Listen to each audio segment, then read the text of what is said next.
तो आज की वीडियो में हम बात करने वाले हैं कि 10 फीट बाय 10 फीट के दीवार में कितना ईंट लग जाएगा। तो आप यहाँ पे देख सकते हैं, मैं पहले से लिख के रखा हूँ कैलकुलेशन वगैरह करके, बस आपको समझा दूंगा, वीडियो को पूरा ध्यान से देखिए। तो यहाँ पे हमको ईंट निकालने के लिए 10 फीट बाय 10 फीट यहाँ पे डायग्राम बना दिए हूँ ताकि आप लोग अच्छे से समझ में आ जाए। तो यहाँ पे देख पा रहे हैं जो कि ये दीवार है, हमने इसका साइज जो ऐसे भी 10 फीट है और ऐसे भी लंबाई 10 फीट पे बना दिया हूँ। और यहाँ पे जो ईंटा है ये हमने ईंटा को बनाया कि देख पाएंगे यहाँ पे जो इंडिया में नॉर्मली जो भी साइज होता है वो यही साइज होता है, 9 फीट ऐसे और 4.25 और यहाँ पे जो है ये जो है 2.75। तो हम यहाँ पे उसी टाइप का यहाँ पे लिखे हैं, सब कुछ लिख के। सबसे पहले क्या करेंगे कि यहाँ पे हम इसका साइज जो है इसका निकाल लेंगे।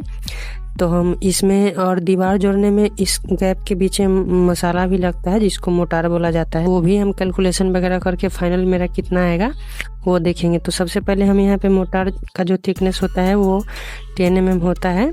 यहाँ पे मैं 10 mm होता है, यहाँ पे 100 लिख दिया हूँ गलती से, 10 mm होता है। तो अब इस 10 mm को जो है हम इंच में बदलेंगे। तो इंच में बदलने के बाद में हमारा इतना आएगा, इसका जो है हम यहाँ पे कैलकुलेशन करते हैं तो इंच में बदलने में इतना आएगा। तो हम लंबाई और चौड़ाई जितना भी है इसका LWH, ये जो है लंबाई, हाइट और इसका जो थिकनेस होता है वो टोटल चीज़ यहाँ पे लिख दिए हैं इसका हिसाब से।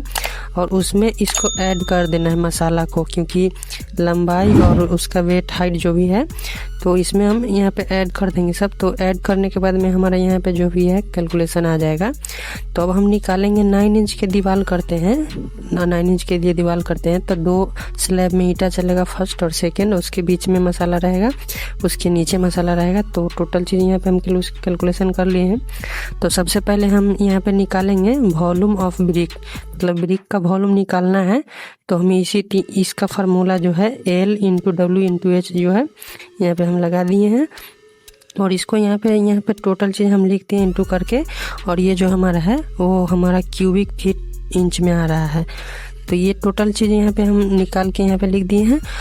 और उसके बाद यहाँ पे देख पा रहे हैं कन्वर्ट हमको क्यूबिक फीट से इंच में करना है। क्यूबिक इंच में है तो हम उसको इंच में करेंगे। कन्वर्ट टू क्यूबिक इंच, यहाँ पे convert cubic inch to cubic feet में हमको करना है। तो इंच में आया है उसको फीट में करना है। तो यहाँ पे हम इसको लिख देते हैं, यहाँ पे जो हमारा आया है और उसको इतना से यहाँ पे भाग देने पर में जो है ये हमारा क्यूबिक फीट में यहाँ पे आ गया है। तो उसके बाद वॉल्यूम ऑफ, उसके बाद हम यहाँ पे निकालेंगे, उसके बाद वॉल्यूम ऑफ वॉल निकालना है, वॉल का वॉल्यूम निकालना है। तो ये जो देख पा रहे हैं यहाँ पे जो हमने लगाया था फार्मूला, तो ये जो वॉल का जो है, ये वॉल का जो वॉल्यूम है यहाँ पे लिख देते हैं। और ये तीनों जो लिख दिए हैं तो 10, ये है 10 × 9। तो इसको हम 9 है तो ये इंच में है और ये दोनों फीट में है, तो इसको भी इंच में बदलना पड़ेगा। तो इसको इंच में बदलने के लिए यहाँ पे हम थोड़ा सा कैलकुलेशन कर दिए हैं, 12 से भाग दे दिए हैं, क्योंकि 12 हमारा 12 फीट का 1 इंच, 12 इंच का 1 फीट होता है। तो यहाँ पे निकाल के हमारा इतना आता है, तो ये हमारा निकल गया। उसके बाद नंबर ऑफ ब्रिक्स निकालना है।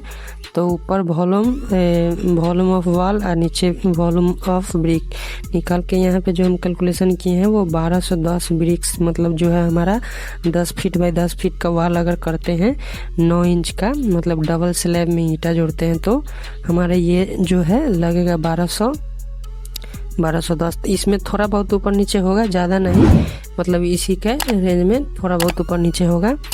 और उसके बाद 4.5 इंच का जो दीवार होता है उसके लिए हम निकालते हैं। तो इसके लिए भी यहाँ पे निकालते हैं। तो एरिया ऑफ वॉल उसी का, इसका जो है जस्ट हाफ लगेगा, थोड़ा बहुत ऊपर नीचे होगा, ज़्यादा नहीं, बाकी हम फिर भी यहाँ पे बता देते हैं। यहाँ पे देख पा रहे हैं एरिया ऑफ वॉल के यहाँ पे निकालना है। उसमें तो सिर्फ 2 ही रहेगा, 2 लेयर में नहीं चलेगा, एक ही लेयर में। तो सिर्फ हाइट और जो है ऊपर वाला दोनों निकालना है। तो L × H कर देंगे, 10 बाय 10 यहाँ पे 100 स्क्वायर फीट आ जाएगा।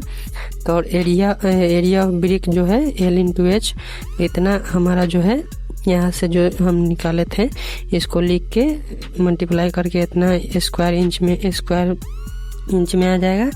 तो इतना जो हमारा है उसको 144 से भाग दे देना है, यहाँ पे इतना आ गया।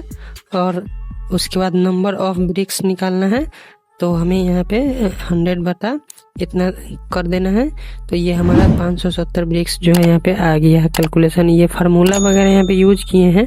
अगर कोई डाउट होगा तो आप हमें कमेंट करके ज़रूर पूछ सकते हैं, और आपके लिए भी यहाँ पे स्पेशल वीडियो बन सकता है। अगर किसी को घर का नक्शा बनाना है तो हमें व्हाट्सएप इंस्टाग्राम में कॉन्टैक्ट करें, आपको एकदम बिल्कुल परफेक्ट तरीके से बना के मिल जाएगा।